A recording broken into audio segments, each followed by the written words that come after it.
Bigyan ng isang malakas na palakpak. Ang ating pagkakasal. Wala na ang disiplina at Edramil Malagpil Kabakungan.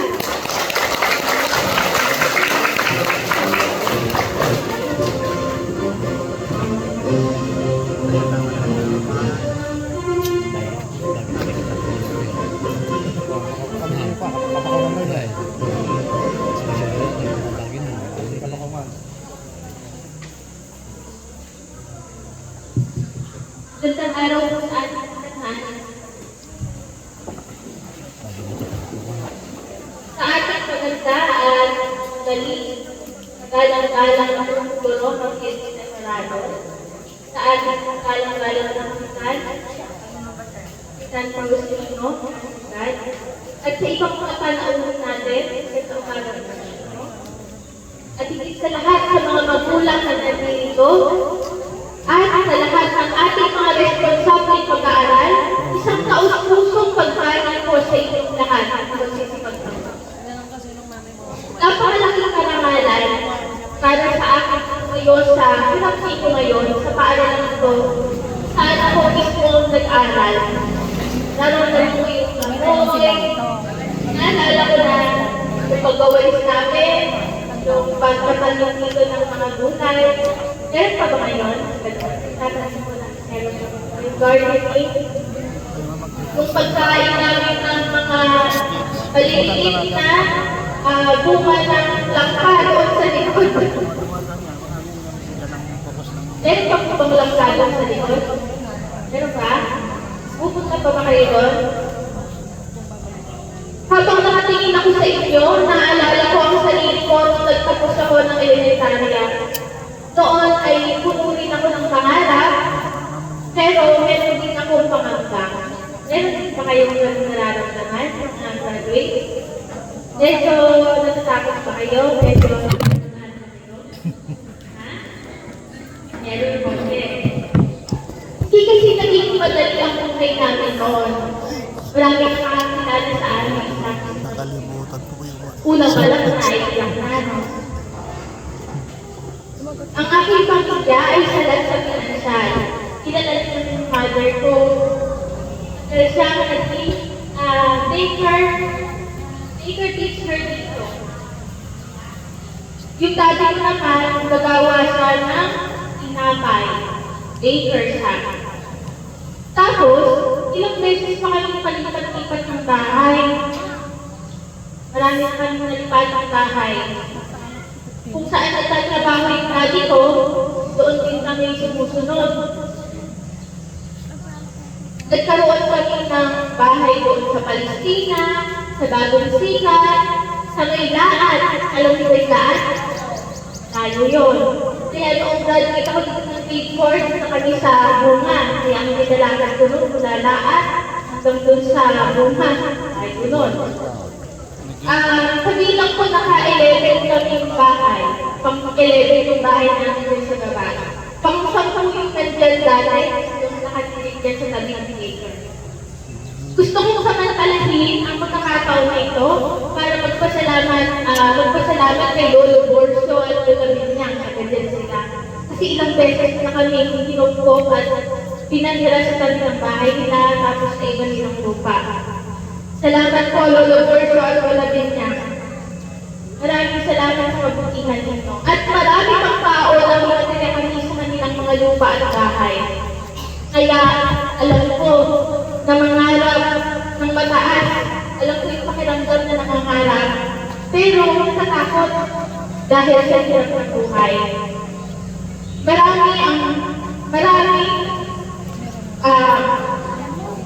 Mahirap lang ang buhay ng mga magulang ko. Kitang-kita ko ang pagsisikap nila na buhay din kami.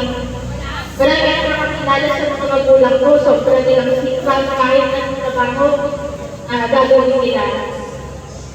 Maliit lang ang kanilang kinikita, nasa lang sa aring kakainin. Kaya parang inisip ko, parang sigit na mangarap ng mataas kasi hirap lang kami. Ganun din ba yung pakiramdam nyo, mga graduates? Ha? Naantak na yata kayo. Aga ba kayo nag-make up? Sa mga magsipagtapos ngayon, sino ang mga panganay dito? Mga graduate, sino ang panganay? Marami pala kayo. Tinataas ko yung kamay nyo kasi ako din panganay. Panganay na anak at panganay na ako. Medyo mabigat din ang responsibility na panganay. Kasi inisip mo yung mga kapatid mo.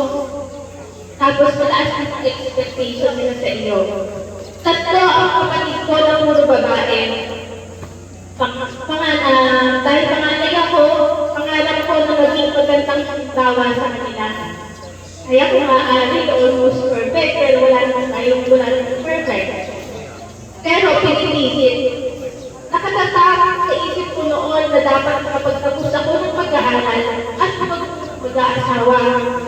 Kasi pag mag-asawa, mahati ko siyempre yung isip mo, sa pamilya mo na sarili ka ng pamilya na iisipin. Sa isip ko noon, bawal mo na sana mag-boyfriend, lalo na mag-aasawa. Para makatulong ako sa pamilya at magawa ko ang pangarap ng gawin sa aking buhay. Pangarap ko kasi na maipagmalaki ng pamilya ko balang araw. Sige mo yung mga pangarap na maipagmalaki ng kanilang magulang. Ha? Yan, lahat naman kayo, very good. Siyempre, ang sarap ng mga maipagmalaki na naikikwento ng magulang mo sa kakilala niya, kung para niya o dun sa mga kamari niya na kung anak ko ganito. No? Yan, pangarap ko na magkaroon din kami ng bahay at lupa kasi saan-saan kami pupunta. Saan-saan kami nakikitira. Mabuti na lang may mga mababait na tao. Pangarap ko na maging maayos kay namin lahat na magkakapatid. At very proud ako na ibalita sa inyo na nangyari lahat yun.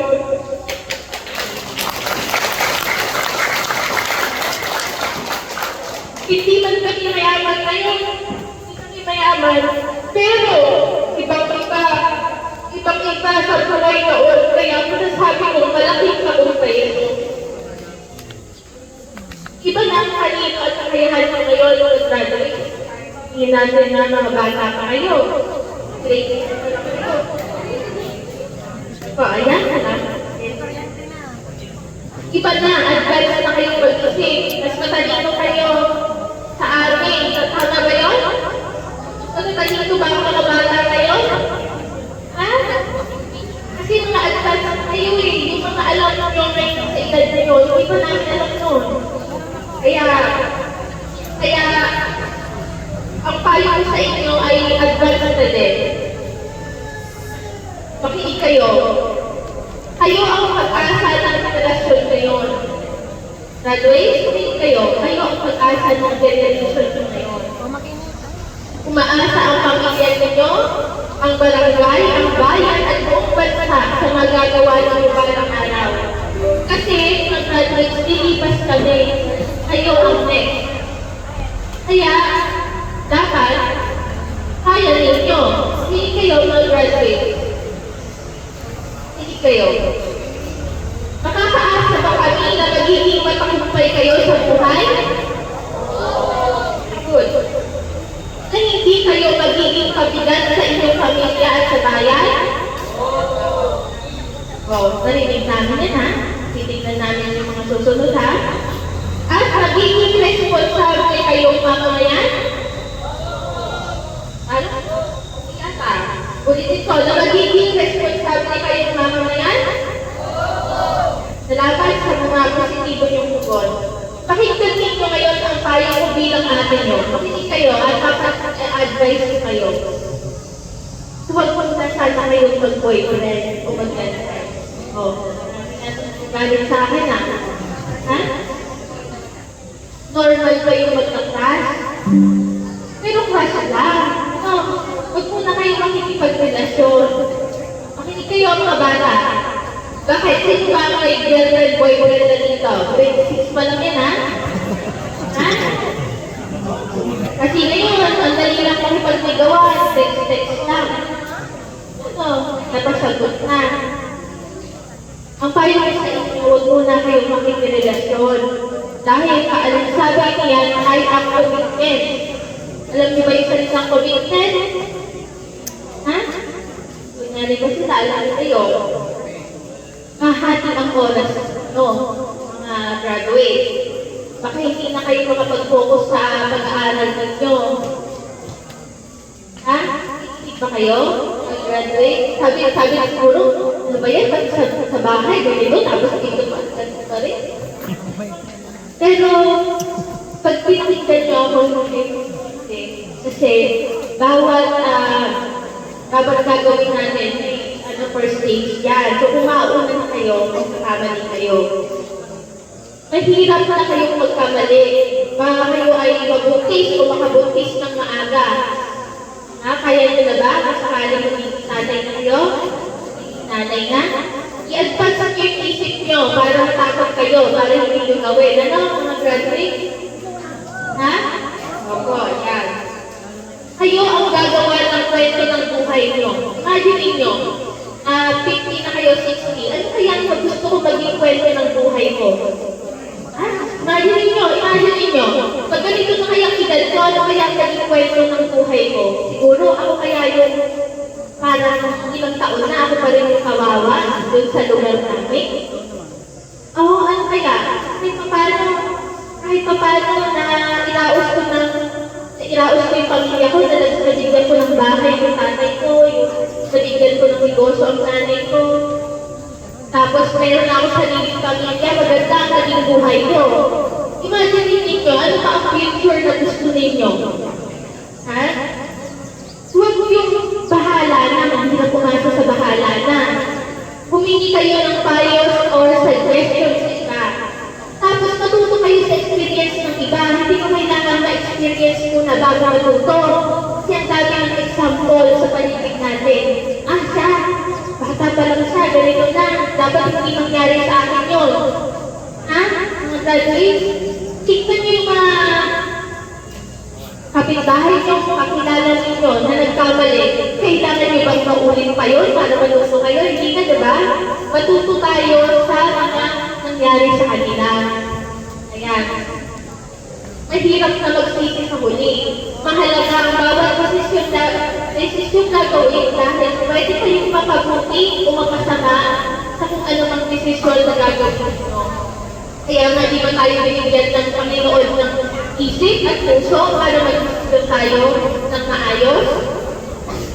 Hingi tayo ng payo at gabay sa ating magulang, mga guro. Nananalangin tayong palagi sa Panginoon. Nananalangin din ba kayo? Ha?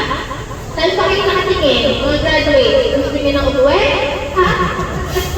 Dito muna ang focus kasi saglit lang to. Sunod, saan-saan na naman tayo makakapunta. Sino dito yung mga mayayaman? As naman? Sino yung mayaman dito? Ang mga graduate? Mayaman? Mayaman ba dito? Yung may kaya sa buhay, walang problema. Wala sa taas.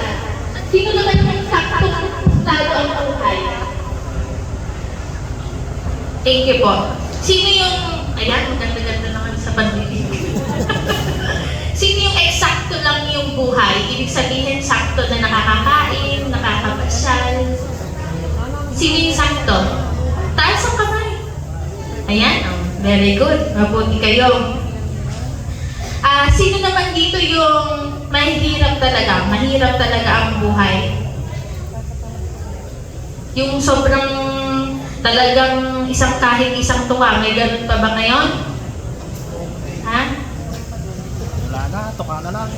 Tandaan ninyo na ang kahirapan ay hindi dapat maging hadlang sa pangarap.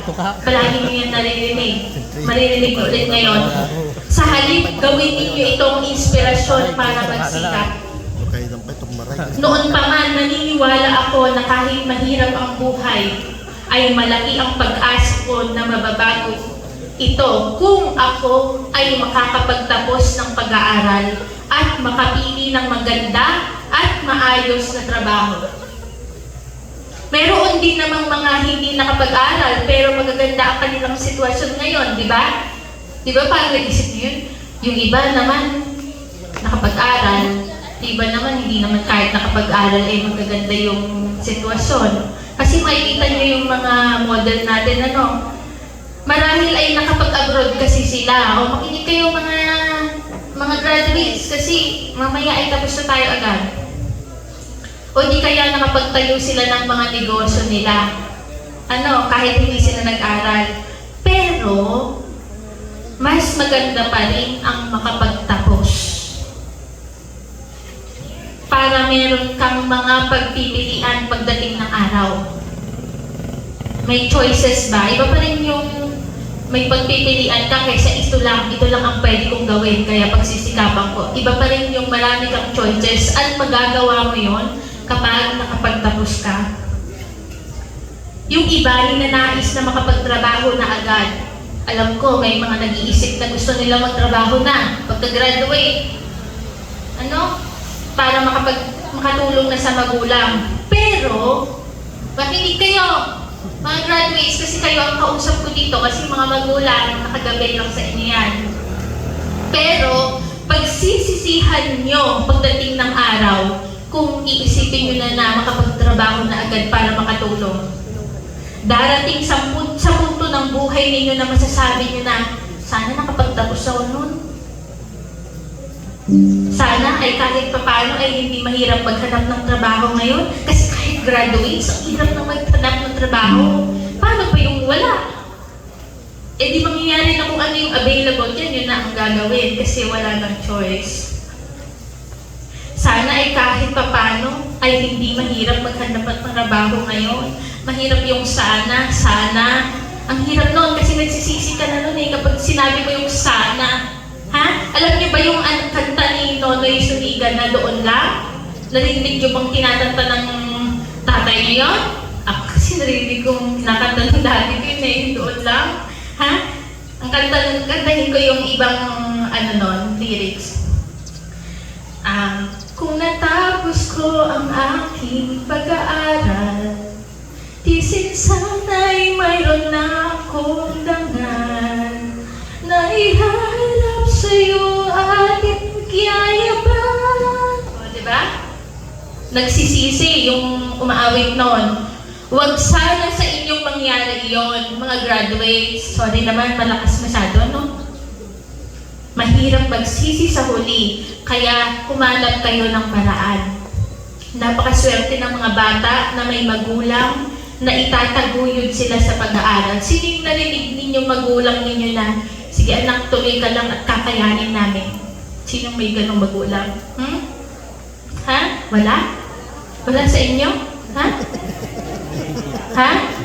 Sino yung may mga magulang dito na, anak, galingan mo ha? Kasi pagpupursigahan namin ng tatay mo o ng nanay mo, sino yung may mga naririnig na gano'n? O kahit hindi nyo naririnig, nararamdaman ninyo na gagawin nila. Ha? Parang ilan na? 1, 2, 3, 4? Ayan, marami na. Very good. Masiswerte kayo na kahit may hirap ang magulang ninyo, ay magpupursige sila sa kung ano ang mga kailangan ninyo. Pero sa mga katulad kong mahirap, may pag-asa pa naman. May mga magulang talaga na napaghihinaan ng loob. Normal yun. Na parang anak, parang hindi ko kaya na hanggang high school ka lang. Normal yun. Kasi talaga mahirap yung mga magulang natin. May pag-asa pa kasi parehas ko kayo yung mga mahirap ang buhay dito. Pero, huwag nyo namang piliting mag-aral sa mga private school. Baka naman nangangarap pa kayo pa sa private. Hirap-hirap na nga ng buhay ay private pa ang pangarap ninyo, ha? Sino yung gusto pa sa private dito? Yung, alam mo yung wala nang mapaghanapan yung magulang mo, tapos gusto mo pang mag-enroll dun sa, private? Huwag naman na doon. Kasi meron ngayon na mga state universities. Noong panahon namin, hindi pa libre ang tuitions. Ngayon, libre na sa mga state universities. Ngayon, maghanap kayo ng scholarship at mga sideline na trabaho habang nag-aaral. Kahit na mag-extend at tumagal, okay lang na hindi gumraduate agad. Ang mahalaga ay magtapos. Pag kayo ay nakatapos na, payo ko naman sa inyo, pag nakatapos na kayo, Huwag naman kayong mag-aasawa agad para makatulong din naman kayo sa magulang ninyo. Ano? Kasi may raming ganun eh. Mag-graduate na, nabuntis. Di nangyari ay yung sarili niya na yung iisipin niya. Ha? Magsukli naman tayo sa magulang. Hindi natin yung obligasyon, pero yun ang paraan natin ng pagpapasalamat sa kanila. Ang gawin natin silang masaya. Sa inyo, mga magsisipagtapos, gusto kong ipabaon ang ilan pang mahalagang aral. Marami na akong naibigay kanina, pero meron pa. Una, anumang sitwasyon ninyo sa buhay ngayon, huwag kayong mawawalan ng pag-asa. Ha? Hindi sukatan ang estado ng buhay ngayon kung ano ang mararating ninyo sa hinaharap. Ako nga nung naglalakad kainit-init. Tapos, ang laki-laki pa ng bag ko.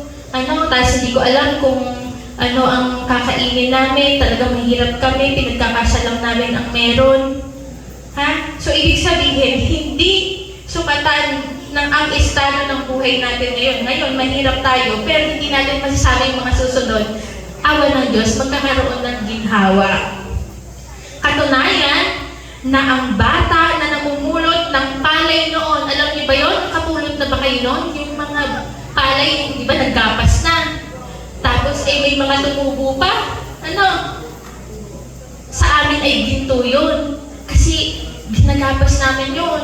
Yung yung pinayagan na ng may-ari. Kasi siyempre, may mga may-ari ng bukid na hinahayaan lang, pero kukunin pa din nila yung mga tumubo. Siyempre, doon naman sa mga maliliit na lang, kinukuha namin yon sa bukid nung ako pa lang ang anak. Ay dalawa na yata kami noon. Kumukuha lang ako noon ng buti ng palay doon sa gitna ng bukid. Katunayan na ang bata na namumulat ng uhay ng palay sa gitna ng mainit na bukid noon, naglalakad ng malayo para pumasok sa school, ay nagtatrabaho na sa bangko ngayon sa number 1 bank ng BDO.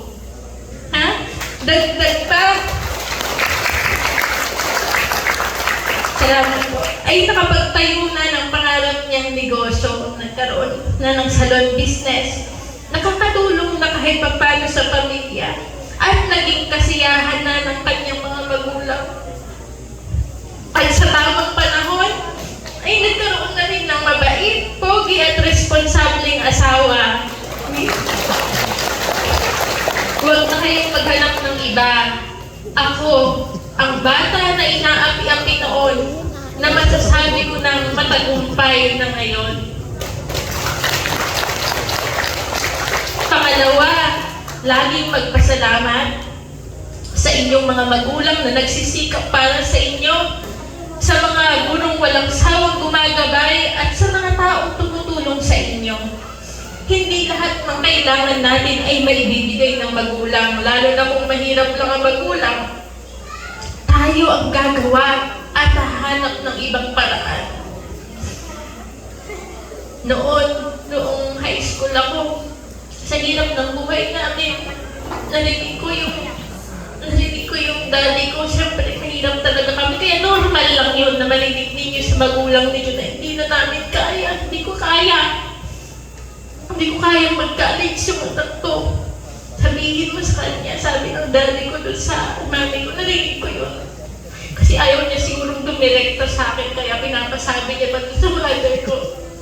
Pero okay lang yun. Kasi mahirap talaga ang buhay ng mga magulang natin.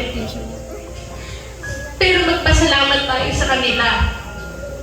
Maraming salamat sa mga taong ginawang kasangkapan ng Panginoon para makapagtapos ako ng pag-aaral. Kasi bibigyan tayo ng Panginoon ng mga tutulong sa atin kapag talagang gustong-gusto natin. Si Tita Isa na nagsuporta sa akin sa college, siya yung nagbibigay ng allowance ko noon. Salamat din sa Gintong Ali Dance Group ng CLSU na sinalihan ko nung college. Kahit sobrang ako nun, yung alam mo yung gusto mong matuto, yung gusto mong makuha agad yung step, pero hindi mo naman makuha. Kaya nangyari pamali-mali ka, pero gusto mo pa rin sumali kasi para sa scholarship to, kahit na mahahabol na ako sa bakla, habulin nyo ngayon, pamali-mali yan. Ha? Pero sabi ko, okay okay lang na mapahiya kasi dahil dito sa pagsasayaw ko sa cultural dance room ng CLSU ay malilibre ako sa tuition. Yan. Salamat sa gintong anay dance room dahilan na para ma-free ang tuition ko. Sabi ko nga sa inyo kanina, hindi pa libre ang tuitions noon sa state universities, ngayon ay libre na. Noon, ay nagsa-sideline din ako pagbibenta ng sabon ng pagpapaputi. Oo, nag-sideline pa ako noon. Kaya siguro nakilala ko yung asawa ko kasi inopera ko siya ng sabon. Sabi ko, marami kang pimple marks. Ito, pagpaputi ito.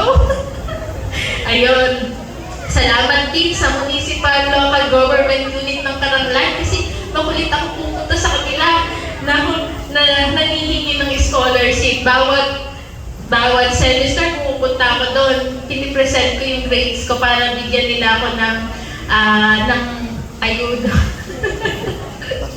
Ayan, higit sa lahat, ay maraming salamat sa Panginoon na palaging gumagabay at tumutulong sa akin sa tuwing umiiyak ako pag ako hirap at gipit.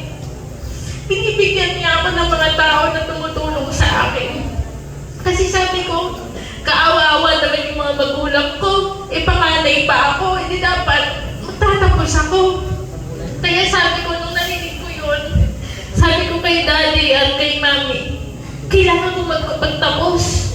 Sino pang antay natin magtapos kung yung panganay ay hindi? Kaya kailangan ko makapagtapos. Kaya nagpursige rin sila noon na kahit hirap na saktong pagkain na lang, ipagpipigay pa sa akin ni daddy. Basta makikita kayo ng magulang nyo na pursigido kayo, igagapang talaga nila kayo. Pero pag nakikita naman nila na kayo ay bulangbol, sila lang ang nagpipili na makapagtapos kayo, dati kahit wag na lang. Kaya sa inyo mismo muna yung initiative na gusto nyo makapag-aral para mabago ang buhay ninyo. May nakikinig pa ba sa akin na graduates? Kasi matatapos na ako. Pangatlo, huwag kayong matakot sa pagbabago at sa mga pagsubok. Ang high school ay bagong yugto ng inyong buhay at sigurado akong hindi ito magiging madali. Pero masasabi ko na ito ang yugto ng pag-aaral na magiging exciting at unforgettable. Di mo ba? Yung mga high school life natin, ang sarap, no? Kaya dapat kayo mismo ma-experience yun at ma-enjoy yun. So kahit mahirap, enjoyin nyo. Kasi ngayon pa lang sinasabi namin na nakaka-excite ang buhay ng high school. Ayan. Halo-halong emosyon ang ma-experience nyo sa high school life. Sa high school life, mga graduates. Excited na ba kayo mag-high school? Alam ko, kasi gusto nyo yung medyo malayo na school na, no? Maging matapang kayo sa bawat pagsubok. Tuloy-tuloy lang na lumaban sa buhay at umasang ang bawat ihirap ay hakbang patungo sa tagumpay. At higit sa lahat, sa tema natin ngayon, kayo ay bahagi ng henerasyon ng pagkakaisa. Kayo ang henerasyong hindi sumusuko. Tama ba? O susuko agad? Hindi. Kayo ang henerasyon na hindi sumusuko. May pangarap, hindi lang para sa sarili, sa pamilya, kundi pati sa bayan. Kayo ang kaagapay ng bagong Pilipinas.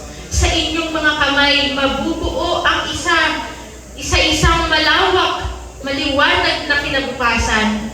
Isang kinabukasang may tatag dahil sa pagkakaisa. Kaya huwag kayong matakot mangarap at huwag kayong matakot tumulong sa iba habang inaabot ang inyong pangarap. Nandito ako ngayon sa harap ninyo, mga graduates, hindi dahil sa swerte, kundi dahil nangarap at nagsikap akong maging maayos ang buhay ko.